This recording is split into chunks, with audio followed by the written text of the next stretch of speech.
सूफी साहब, सबसे पहले तो फरमाइएगा, ये जो भारत की तरफ से हम बार बार हवाले देख रहे हैं कि हम पानी नहीं जाने देंगे, ये मुआहदा अभी भी मुअत्तल है, जहां पर बहुत सारी चीजें रिवर्स हो रही है, लेकिन ऐसा लगता है कि वो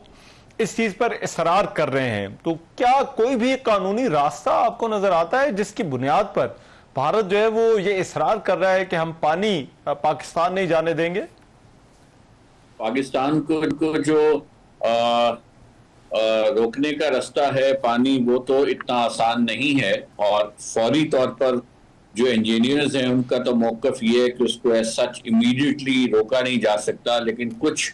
ऐसी कंस्ट्रक्शन वर्क की जा सकती हैं जिससे कि वो थोड़ा सा ऑब्स्ट्रक्ट हो या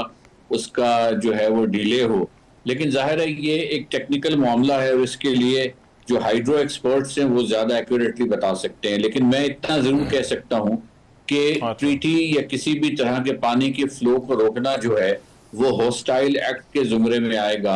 और इस कॉन्टेक्स्ट में अगर आप देखें तो कुछ ट्रीटीज की नेचर ऐसी होती है जिनका ताल्लुक टेरिटरी से होता है, जिसमें बॉर्डर है, और जिसमें ऐसी ट्रीटीज हैं जो पानी से वाबस्ता है जिनका ताल्लुक उस फ्लो से होता है जिसका ताल्लुक भी जमीन से या टेरिटरी से ही है। तो इनकी सेंसिटिविटी बहुत ज्यादा तस्वुर की जाती है। तो मैं ही समझता हूं कि जो इंटरनेशनल लॉ का फ्रेमवर्क है उसमें तो आप इस तरह के पानी को नहीं रोक सकते, और इसीलिए पाकिस्तान ने इसको होस्टाइल एक्ट के तौर पर लिया। और इसके बावजूद लेकिन अभी भी चूंकि हिंदुस्तान के अंदर लगता ही है कि इंतखाबात हो रहे हैं, तो इसलिए वो चाहते हैं कि अभी टेम्परेचर जो है उसको गर्म रखा जाए और फौरन इसको होल्डिंग इन अबेंस को विड्रॉ ना किया जाए। मैं समझता हूं कि जो सीज फायर है वो एक फायर को सीज करने की हद तक तो दुरुस्त है, लेकिन जो कंडीशन ऑफ हॉस्टिलिटी है बिटवीन द टू कंट्रीज वो उसी वक्त पॉइंट ऑफ पीस पर वापस जाएगी जब होल्डिंग इन अबेंस के इसको नोटिस को या लेटर को विड्रॉ किया जाएगा। उस वक्त तक इसको ट्रीट किया जाएगा as a hostile relations between the two states. ठीक है, राइट। लेकिन सूफी साहब, इसमें जो कस्टमरी इंटरनेशनल लॉ है और जो कन्वेंशंस हैं इस मामले के ऊपर, वो किस तरह से पाकिस्तान के राइट्स को बतौर लोअर राइपेरियन स्टेट वो गारंटी करते हो, और ये गारंटीज किस हद तक हैं?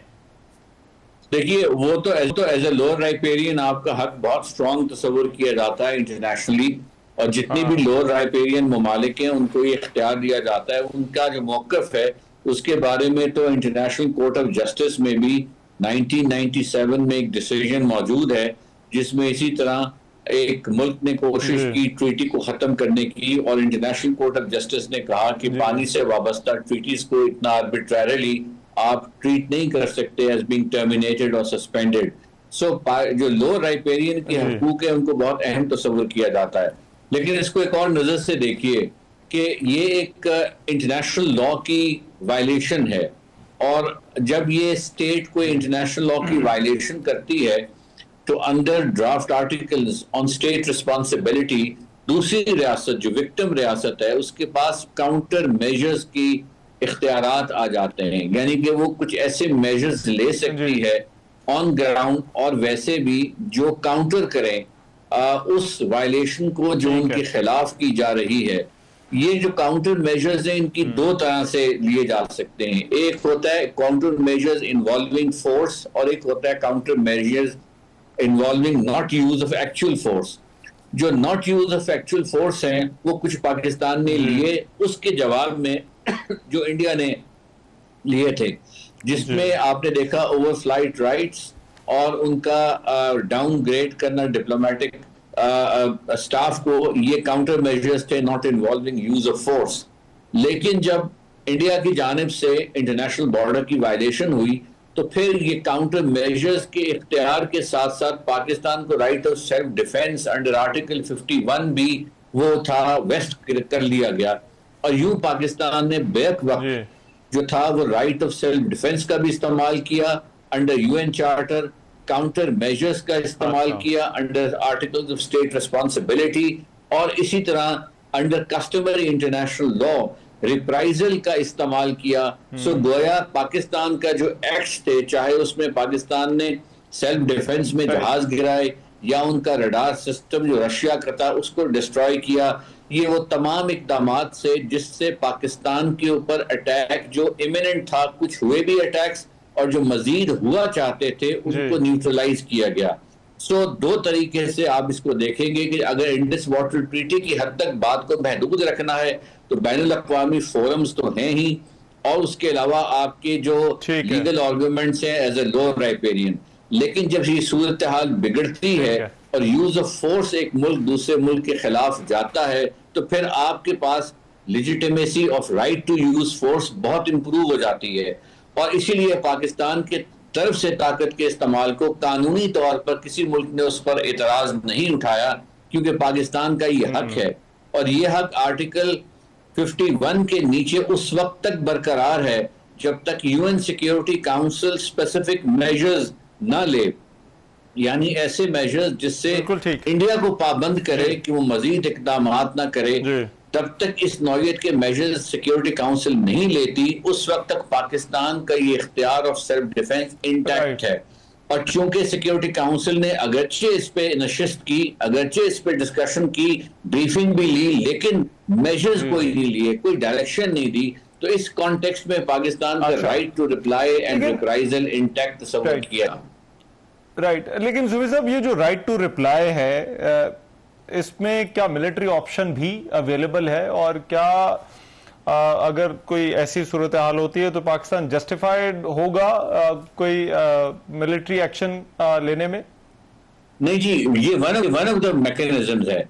उसके अलावा भी आपके पास ऑप्शन अवेलेबल है यूएन सिक्योरिटी काउंसिल में जाने की, जहां आप गए हैं और ये आपने मामला उठाया है। उसके अलावा जो आर्बिट्रेशन की ऑप्शन है with in the text of the treaty, उसकी भी अवेलेबिलिटी है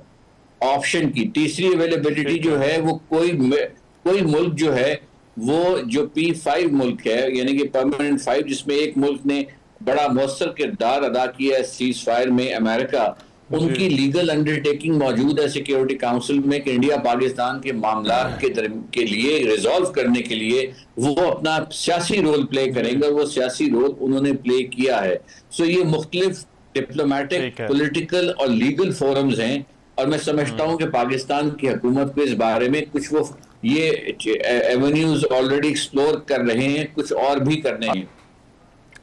ठीक है, और ये जो ज्यूरिसडिक्शन का मामला है, ये हमने देखा है कि इंटरनेशनल लॉ के केसेस में सबसे अहम ये होता है। इस मुआहदे में ये कहा जा रहा है कि जो वर्ल्ड बैंक का रोल है वो बहुत लिमिटेड है। इसको आप किस तरह से देखते हैं? जो ट्रीटी के अंदर मैकेनिज्म है उसमें तो भारत जो है वो उस मैकेनिज्म को इस्तेमाल नहीं करना चाहता, तो ये ज्यूरिसडिक्शन का जो मामला है आपको क्या लगता है ये कहां जाकर जो है वो डिस्कस होगा, और इसका प्लेटफॉर्म आपके ख्याल में क्या होगा? क्योंकि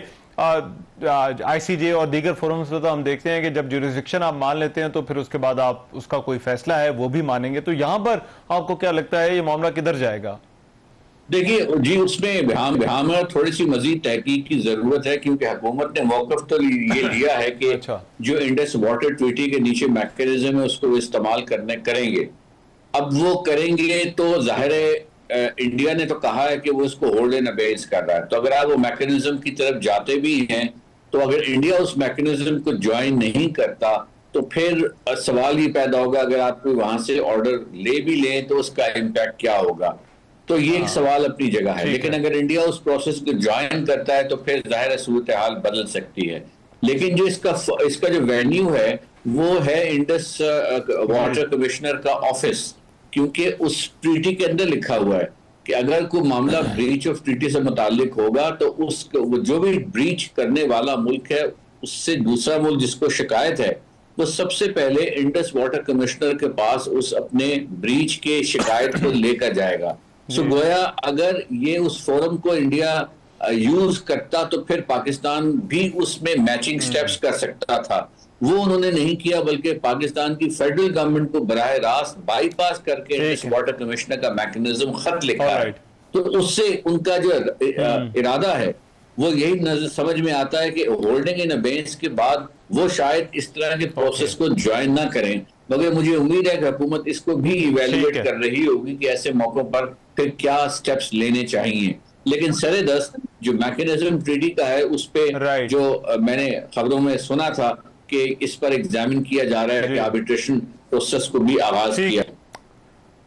राइट बहुत शुक्रिया आमिर बिलाल सूफी साहब हमारे साथ मौजूद थे, इंटरनेशनल लॉ एक्सपर्ट लॉयर बात कर रहे थे। प्रोग्राम में भी एक ब्रेक शामिल कर रहे हैं, वापस आते हैं तो कुछ और मामलात पर बात होगी।